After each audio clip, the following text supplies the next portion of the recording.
to a brand new edition of The Rundown with Ramon, the Celebrity CEO Show. My name is Ramon Ray. Today is a special edition. I don't know how long to go. I don't know how short it will be, but we're going to talk about all things AI and more. Of course, we're going to bring in Seth Godin, some insights from him, and then we're going to go OG, actually back to the past.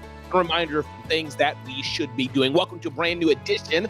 I'm Ramon Ray, a five-time entrepreneur, five-time author, serial entrepreneur, sold 3 companies, here to help you live your best life or start to grow your business. And we talk about all things personal branding and more, because I'm of the firm belief that you need to generate awareness for your brand. As you generate awareness for your brand, you can build trust with your brand. As you build trust with your brand, then you've earned the right to get sales. Welcome to a brand new edition of The Rundown with Ramon. I appreciate you being here today, the Celebrity CEO Show, as we dive into a brand new day, brand new edition. I appreciate you being here, because if you weren't here, what a lonely show it will be. Sit back, sit tight, and get ready to be informed, educated. We can soar and build stronger families, communities, and make a better world. Thanks for being here.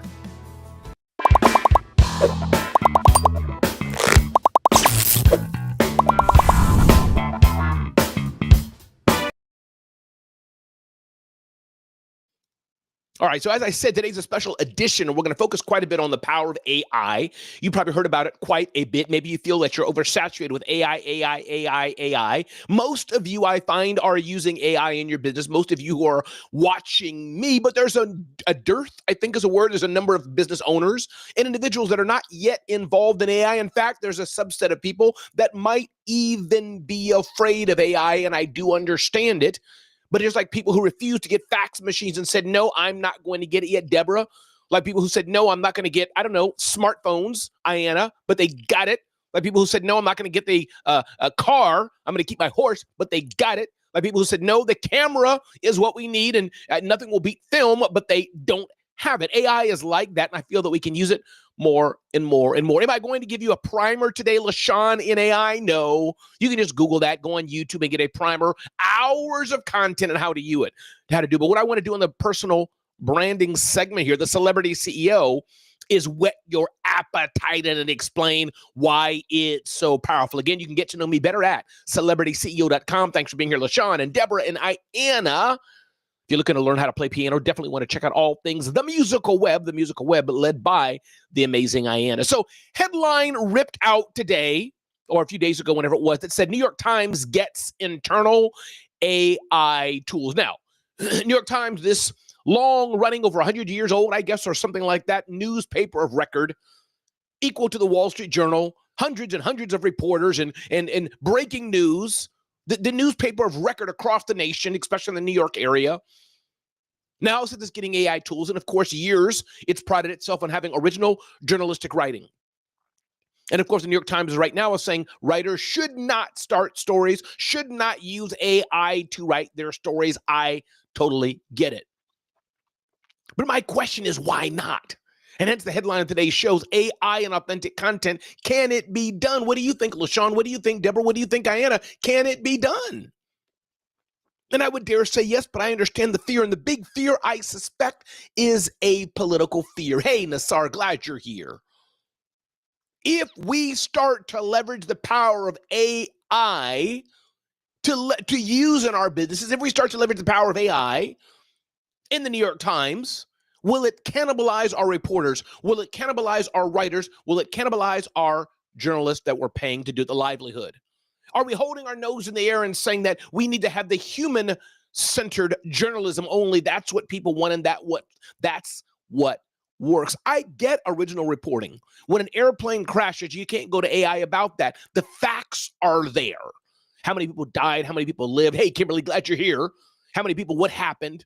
What do the NTSB say? What do the pilots say? What do the crew say? What was the experience like? That pretty much only a human can do, because AI doesn't know the future. So when something happens, boom, right now, we need Ayanna to describe, boom, what I just did. However, after that, and we're doing archival stories of how the NTSB works. We're doing stories about how airplanes work. We're doing stories about the top 10 crashes that happened in the past and how they affected.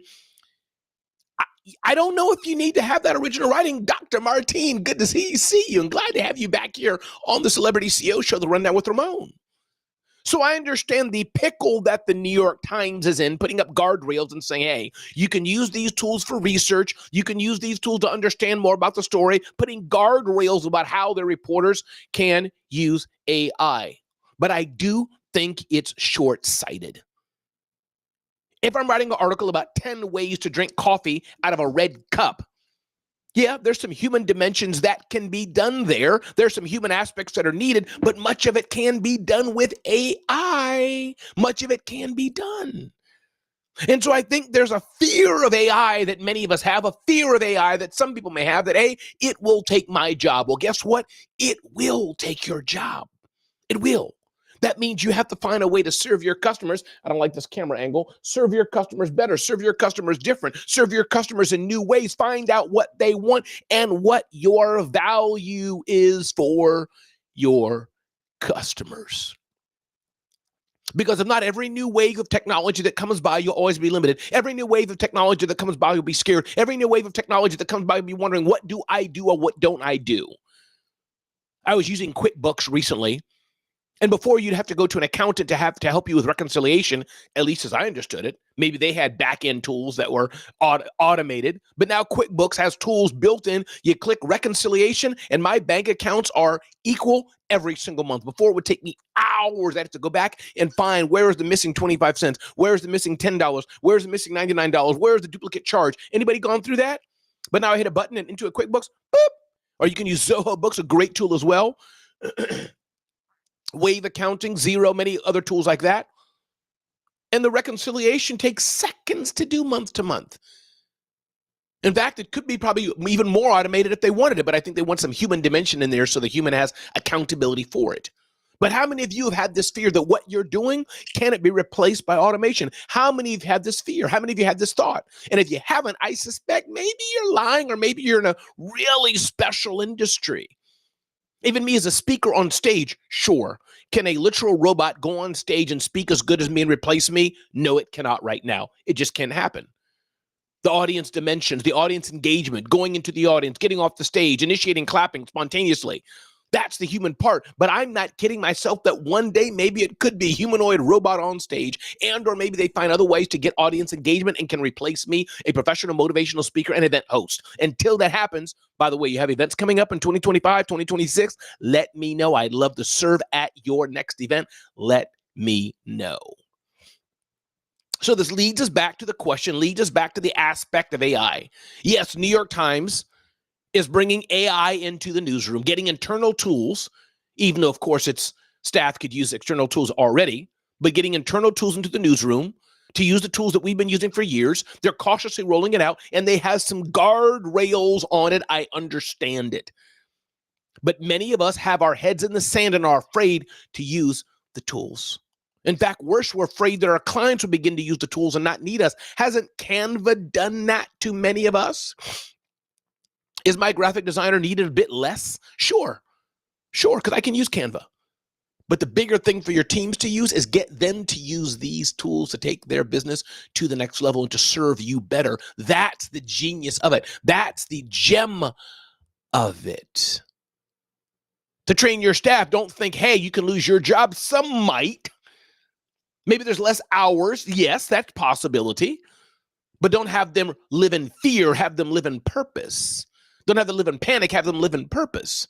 So they can leverage the tools that are out there to grow their business. Ding, ding, ding, ding, ding, ding, ding. Another thing that was announced recently, Elon Musk, xAI to launch a Grok 3 chatbot. I've been looking at this chatbot. And why is it important? Why am I spending time on this? Because what I understand, it's powerful. Forbes headlines this as scary smart. Synthetic data sets, artificially trained data sets rather than collected from real world. So it's not anymore that the AI bot is going out and getting data sets from the real world and then trained on them. No, it's getting so smart, it's creating its own data sets to train itself even more, being able to have self-correction mechanisms and reinforcement learning to enhance performance. The self-correcting mechanisms, they are AI techniques that allow a model to identify and correct its own mistakes. That is powerful and, yes, scary smart. Reinforcement learning, a type of machine learning where an AI model learns by receiving rewards or penalties for its action. The system is trained to maximize positive outcomes through trial and error. AI is also reporting that human feedback loops and contextual training have been introduced to ensure more natural and accurate responses. This is the sphere we're in, not where just AI robotics is learning something that humans have done and training itself on it. No, this is deeper than that, where AI is now generating its own training systems and learning from itself and getting better and better. It's like a little boy, a 10-year-old now, no longer 6-year-old, a 10-year-old, 12-year-old saying, okay, I have to learn how to fish. Let me get a fishing rod and just tell myself to fish more and more and more and more and more. And the more fish I get, I'll begin to document those systems, document how that works. And maybe I can even extend that to other things, Julie Riga. Glad you're here with me today. Welcome to a brand new show. So AI is getting smarter and smarter and smarter. Now, what they're saying is that this will be improved reasoning capabilities, a new subscription plan to use access to Grok 3. It's only available to Premium Plus subscribers on X. Performance benchmarks. Grok 3 is claimed to outperform OpenAI, Google Gemini, DeepSeek, and Anthropic's Claude. And of course, their rates are all going to get better and better and better. The training data set is out there, has been expanded to include court case documents aiming to improve its capability in legal context.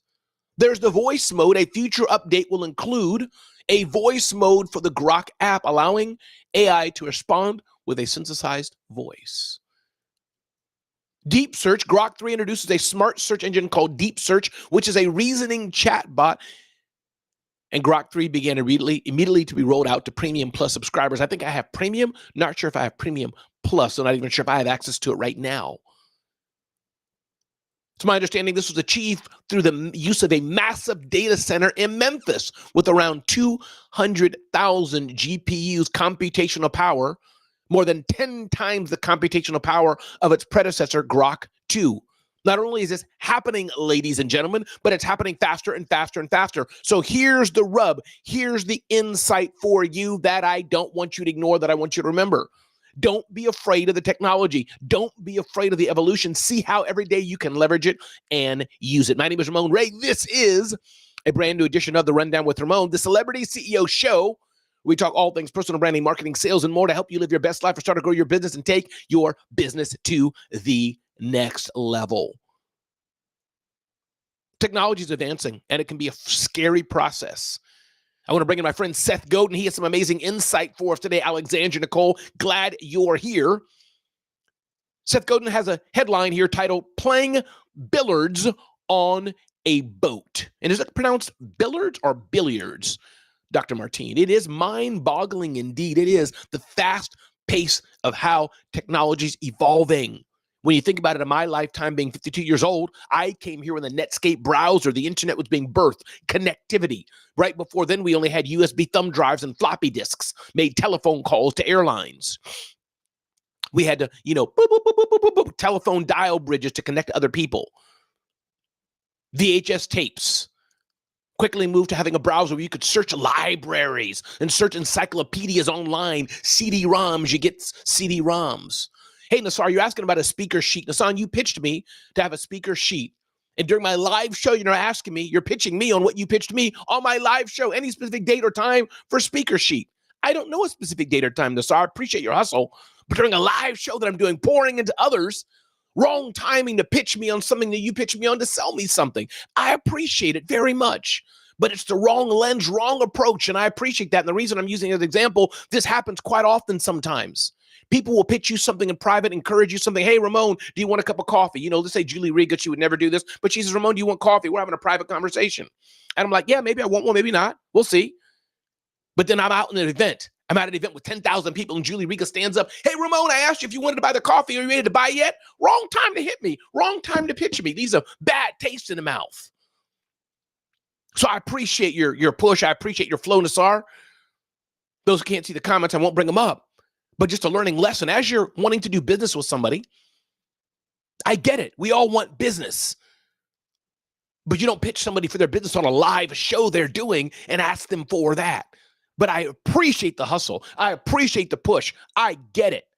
I've done some things like that before in my younger life, but just wanted to encourage you.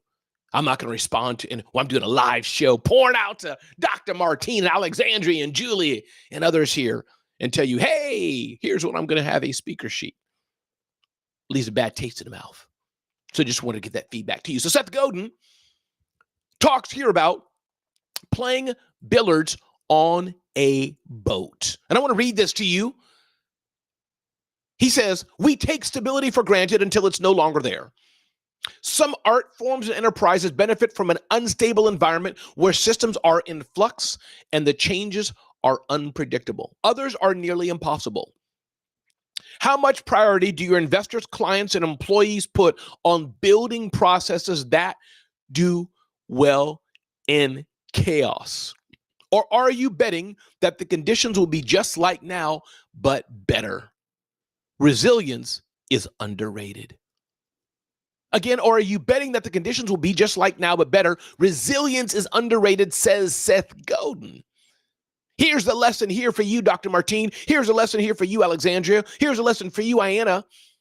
As we're building our businesses, most of you have very small businesses trying to get to 100,000 in revenue, maybe trying to get to 200,000 in revenue. Most of my audience is not people who have $5 million, $10 million, $20 million business. Some of are, but not most. So our mindset and how we're thinking, how we're building, as I am as well, is a little different. But as we're building our businesses, are we saving? Are we building networks? Are we building businesses that are built to last? We talked about AI, but I wanted to remind us all of something, to not forget the basics of business. Do we know who our customer is and the pain points or needs they have? That is the fundamental aspect of business. Who is our customer? Their demographic, their psychographic, and more important, their psychographic, how they think, who they are, what is their need, and what solution do I have for them to solve their problem? Now, to get that done, what are the processes that I have that I need to take in the different areas of my business? What's the sales process, the marketing process, the fulfillment process, the hiring process, the leadership process, the customer onboarding process, the employee firing process? What are the processes in my business, the steps it take? And then how do I build the right systems, scalable systems that can map onto those processes? Some of you are solo entrepreneurs, literally a team of one. But some like myself, you have a small team. I have an executive assistant. I have a chief of staff. I have a project manager. I have a graphics person. I have a video editor and more. What of the marketing dimensions of what you're doing? The marketing and sales processes. So as you're thinking of building your next business, as you're thinking of growing your business that you already have, don't just focus on AI, which I've talked a lot about today, which is so important and powerful for sure, but I want you also not to forget about the core building blocks of business. As we're talking about the core building blocks of business, I want you to also remember the aspects of being human connections in a digital world. Don't just stay back behind and hide behind in fear of behind your computer all day, behind your screens in your safe place. But I encourage you to get out. Meet online. Turn on your camera when you're in a meeting. Invest in communities. Get out and about to learn from others, because yes, technology is here and technology is going to race forward. No doubt about it. But with the power of technology that's there, yes, the human connectivity is also important. How am I shaking the hand of Dr. Martine? How am I getting to know Alexandria? How am I getting to know who Nassar is? How am I getting to know who Julie Riga is and how she's doing? How am I getting to know who Ayanna is or who Deborah is on a deeper level? One of my best talks is called Human Connections in a Digital World. And the aspect of the humanity in business is so important. Are we getting to know people? Are we being empathetic towards people? Are we being a bit vulnerable and sharing our story with other people? Remember, business cards don't buy from business cards. It's people who buy from people. And this is what I want you always to remember. Even with the flood of AI, even with the advancements in technology, it's people who buy from people.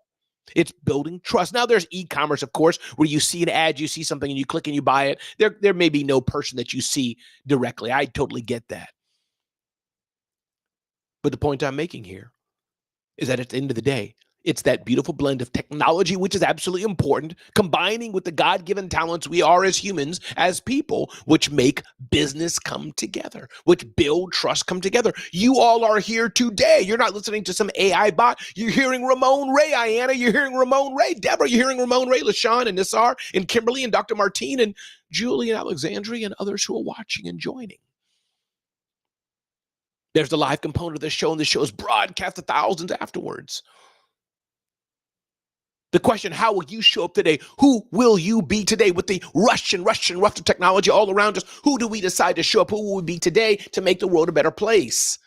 There's enough angst, enough problems in the world, but are we going to do our part to make the world a better place? Everybody, my name is Ramon Ray. There's a brand new edition of the Celebrity CEO Show on the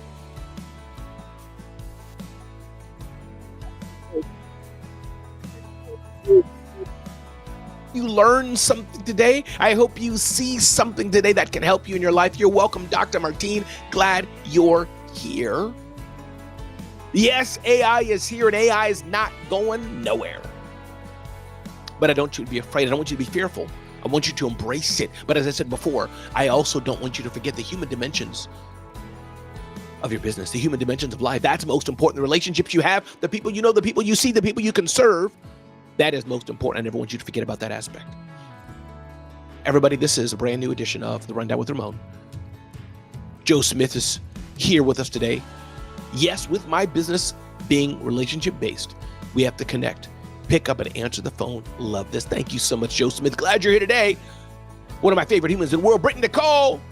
Brittany Cole is here. Learned so much from Brittany. Brittany, glad you're here today on The Rundown with Ramon. Thanks for being here. The Celebrity CEO Show.